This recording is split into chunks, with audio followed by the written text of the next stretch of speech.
కవి సమ్మేళనాన్ని నిర్వహించి మాలాంటి యువ కవులను ప్రోత్సహిస్తున్నటువంటి టీపీఎస్కే సభ్యులందరికీ ధన్యవాదాలు. అలాగే ఈ కార్యక్రమానికి విచ్చేసిన మీ అందరికీ నా జైభీంలో.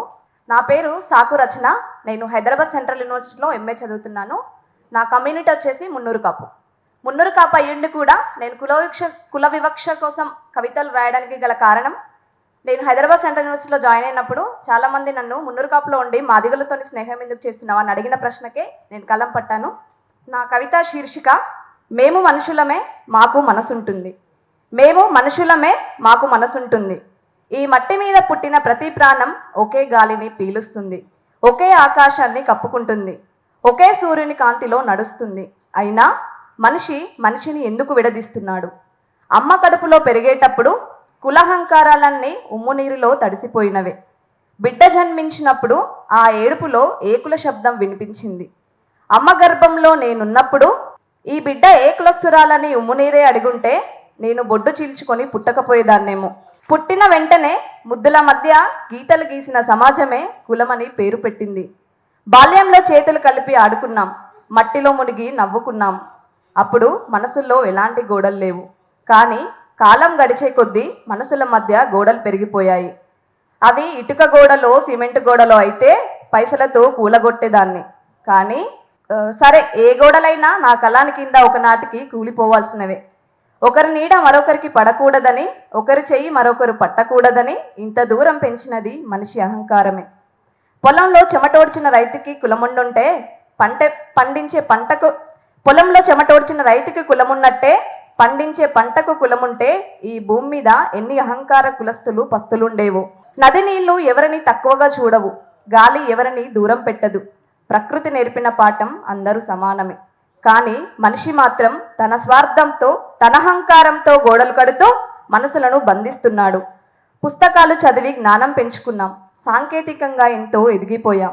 కానీ మనసు మాత్రం ఇంకా పాత గీతల దగ్గరే నిలిచిపోయింది. ఒకసారి గుండె చప్పుడు విను, అది ఎప్పుడైనా కులం అడిగిందా? మీరు అనుకున్నట్టు గుండెకే కులముండుంటే ఈ పాటికి ఎన్ని దళిత గుండెలు ఆగిపోయేవో. మనిషి మనిషిగా గౌరవించబడ్డ రోజే కులం అనే మాట మాయమవుతుందేమో. మనసులన్నీ దగ్గరైనప్పుడే కుల నిర్మూలన కాటిలో బూడిదవుతుంది. రక్తం కారినప్పుడు రంగు ఒకటే, కన్నీళ్లు పండినప్పుడు రుచి ఒక్కటే. అయితే మనసులు ఎందుకు కులం పేరుతో విడిపోతున్నాయి? గోడలు కట్టింది మనిషే, కానీ వాటి మధ్య ఇరుక్కుపోయింది కూడా మనిషే.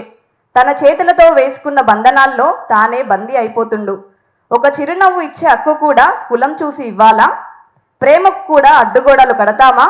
ఓ మానవ, లేచి నిలబడు, నీ అసలు రూపం గుర్తుపెట్టుకో.